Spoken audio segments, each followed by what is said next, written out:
What's up, guys? Midwest Brown Boy Chronicles. Your Midwest Brown Boy here. This is my fresh off the press review of Weapons. I've let you guys know for the last 2 months I've been super excited about that movie. It was justified, definitely warranted. It was fucking good, guys. It was very good. They did excellent. The story was written well, the directing was wonderful, the acting was great, the storytelling was top notch.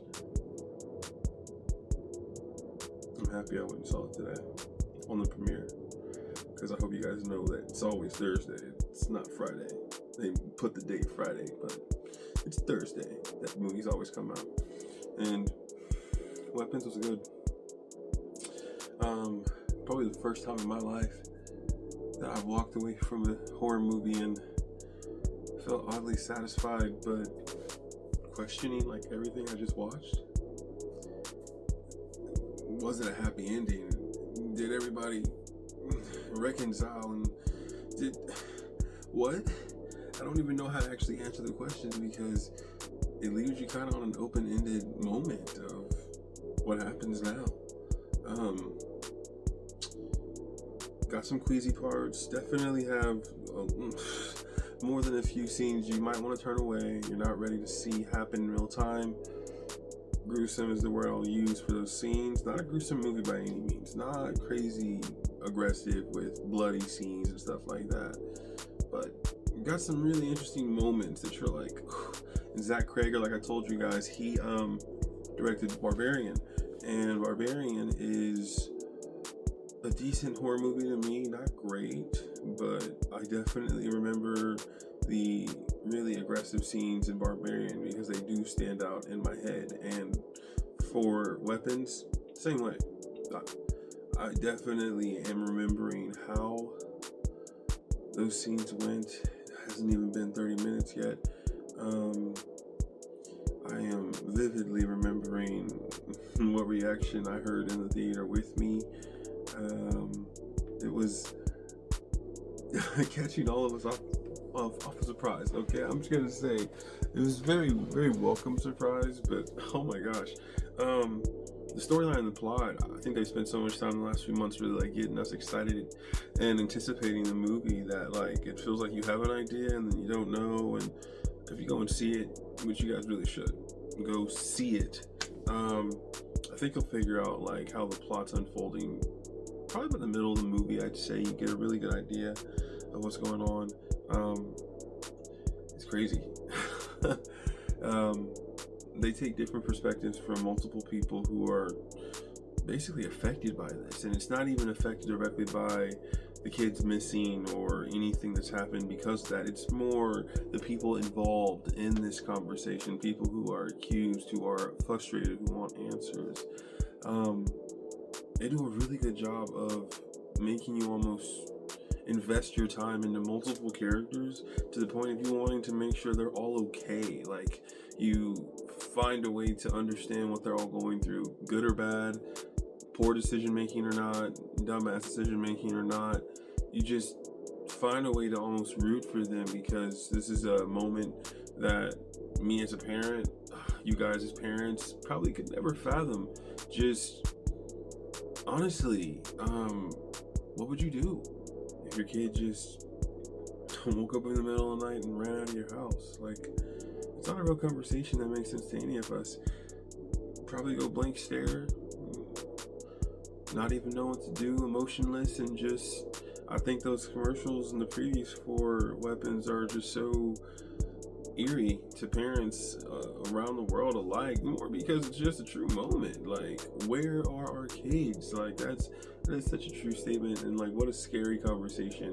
I'm one of those people who really loves to immerse himself in movies. That's why I'm happy to do reviews for you guys, because no, movies are so wonderful, and immersing yourself in them is just a good feeling. And so with movies like Weapons that are new and fresh, which is what I really want in Hollywood, it feels so good to be there in the middle of the movie theater, front row, just sitting there and feeling every part of rooting for people, hoping people get decimated. Hoping people understand. Like it's yeah, it's such a wonderful feeling to love horror movies and love the feelings that come with it.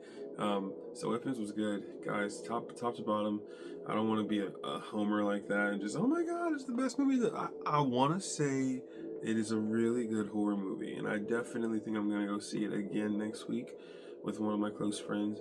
Um, but I was really happy to go and see it on the premiere today. It was more than worth it. Everybody knows there's 20 to 25 minutes of previews and commercials and stuff. So getting there, I walked right in when everything started to happen. So I timed it really well.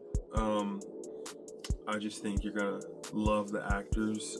Josh Brolin, Julia Gardner. I just think they all capture their roles so wonderfully. They really have you trying to understand why everyone is in a different headspace, almost, if you would. It is. There wasn't a single moment I looked away from that screen. I had to look. I had to focus. I had to be frustrated. I had to be sad. I'm gonna give a special shout out to the little boy, because a little spoiler for you guys. There's one kid that makes it through that doesn't get taken, or runs, I guess. And I'm gonna tell y'all, that little boy actor, whoever he is, props to him, because that's impressive. His role was amazing. His role was super good. I was rooting for that kid the whole time. I was so sad for him the whole time too. Baby boy was going through some things, okay? It's a really good movie. I really want to start doing spoiler videos for you guys too. Just like 30-second to a minute videos where I just give spoilers and just run away from it, because I really want to spoil it on this, but it's just a movie review. I'm still processing the movie. I just definitely have 3 vivid scenes. I'm gonna say gas station, kitchen, and intersection. I'm just gonna say those 3 things: gas station, kitchen, and intersection. In those 3 areas, when you go and see Weapons, don't say I didn't warn you. Seriously, guys. Top to bottom, it was a fun movie. A true 2-hour horror movie, not a bunch of filler, not a bunch of trying to figure out what's going on. They are letting you figure out, as everyone else is in the room, what's going on. It is like you are side by side with a lot of these characters as they're going through these things, as they're unfolding, and it is so eerie to watch the reactions and the fluid feelings that these parents are going through. Fear and just anger, questioning everything, not understanding why it had to be like this. Wow. I recommend it top to bottom. Weapons. It was so good. Go see it. Not just for horror movies and everything, guys. If you like suspense, if you like eerie feelings like creeping up in the back of your mind, like I feel something's happening but I'm not sure if I can see it, go see Weapons. We're getting ready to get into our last like big phase of horror movie season. Weapons kicked it off wonderfully, I really believe. Go see it. I don't think you guys will regret it. I hope you guys really give me good comments about the movie and everything. And I'm not looking at horror movies as being like critically acclaimed. We're not going to get that in Hollywood. We don't get crazy critically acclaimed horror movies. That's just not how it goes. I'm just looking for movies that make me really question like where the movie's going, how different it is compared to other movies. And Weapons did that. It did that exact thing. I can have a premise in my head. I can have a guess. I can have a thought, but that movie did wonderful. I absolutely loved it. Go see it. You guys will not regret it. All right, guys. I'll talk to you later. Midwest Brown Boy Chronicles. Your Midwest Brown Boy, Jalen Brownfoot. I'm out. Have a good one.